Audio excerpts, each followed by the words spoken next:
Hey everyone, today I wanted to share with you a tool I've been using lately to get ready for summer. So I just wanted to share this tool that I've been using lately, and it's an epilator. It's the Silk Epil 5, so it's not the cordless free one, it's the one with the cord. It looks right like this. This currently has the shaving attachment on, which is a lifesaver, to be honest. So an epilator, if you don't know what it is, it's basically a turning tweezer.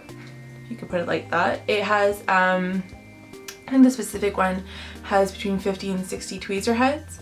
So it grabs onto the hairs on your skin and pulls them out just like you would pluck your eyebrows. It sounds rather terrifying, and I had used them previously when I was a teenager. My stepmom had one and I remember using hers, and it was the most terrifying experience of my life. It can be really painful if you're not used to the sensation.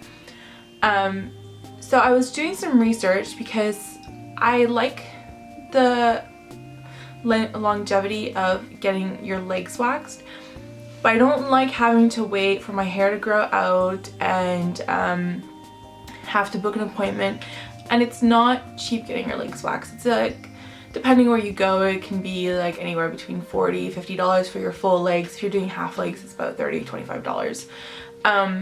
But it was just not something that I could keep up with routinely.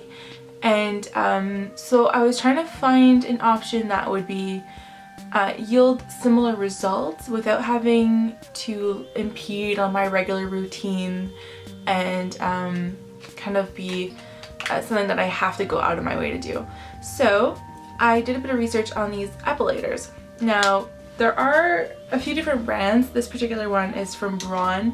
Philips also makes them, and there are a few other companies that make them. Well, I'll link like a few of the popular ones down below and the one that I bought.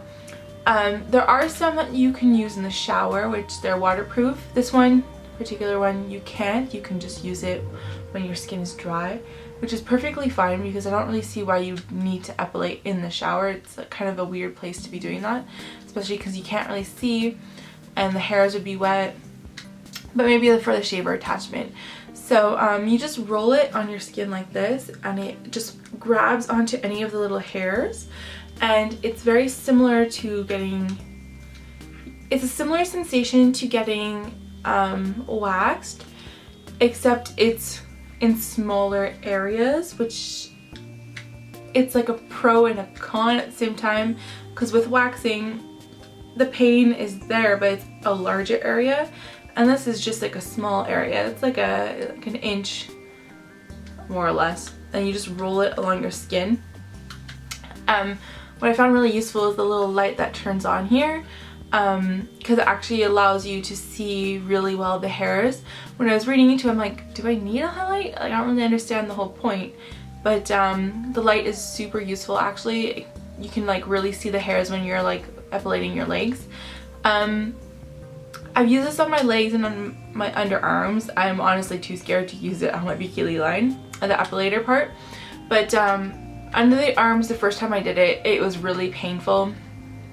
And it was like kind of terrifying, but the more you use it, the more you are used to the sensation, and it actually becomes less and less painful as you go, and the results are really long lasting. Same thing for your legs. The first time you use it, it's quite painful. On the legs it's not so bad, especially if you've gotten like your legs waxed before. It's really not so bad. The little beads on the top and on the bottom here on this particular head kind of massage the skin, so it's not as painful. The other head that it comes with, this one here, I'll show up close up. It's just like, it's called the efficiency head, so it doesn't massage, it just has like more of an open space to grab onto the hairs. I haven't used this one.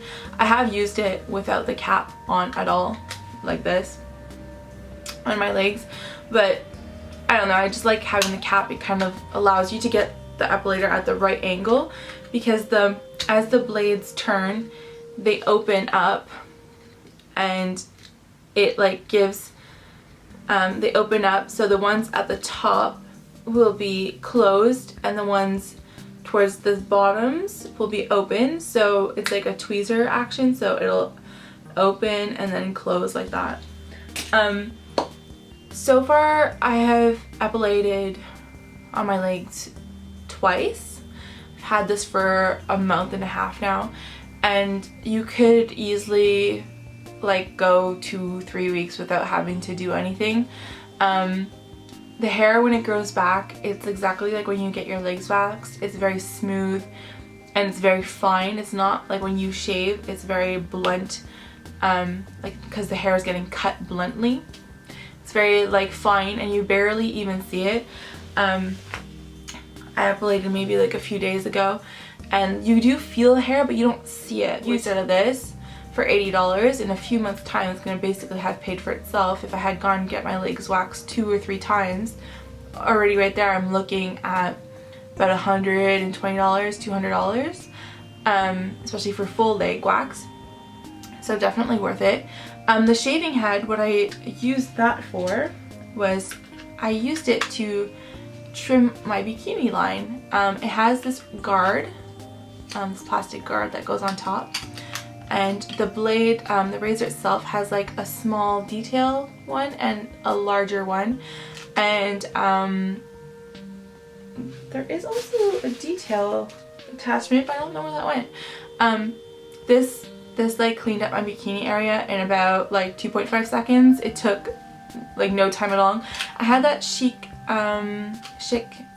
dual-ended razor, the one that has kind of like an attachment like this on one end, and then a regular razor blade at the other, and I just found that end just really didn't work. It didn't like trim the hairs at all, especially since we are getting to summer and it will be bikini swimsuit season soon.